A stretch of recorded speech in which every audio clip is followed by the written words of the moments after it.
Draw the graph of y is equal to 2x plus 5 and find the point of intersection on x-axis. Is the x-coordinate of these points also the zeros of the polynomials? Solution. Draw the graph of y equal to 2x plus 5. Given y equal to 2x plus 5, substituting x equal to minus 1, we get y equal to 2 into minus 1 plus 5, that is equal to minus 2 plus 5, that is equal to 3.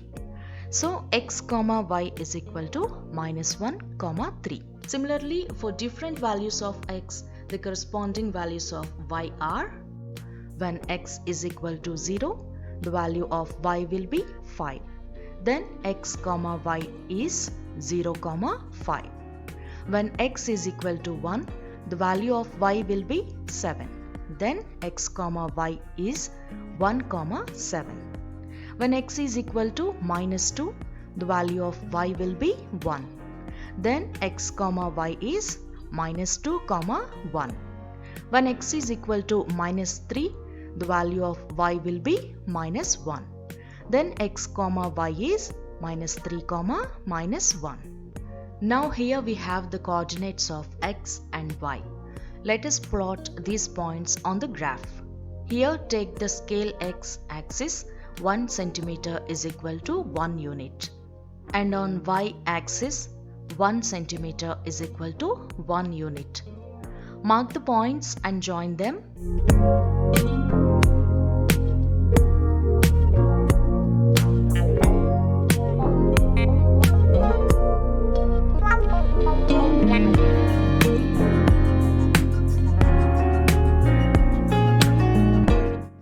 We observe that the graph of the given polynomial intersects the x-axis at minus 2.5, 0, that is minus 5 by 2, 0. So here the x-coordinate of the point is minus 5 by 2. Therefore, 0 of the polynomial is minus 5 by 2.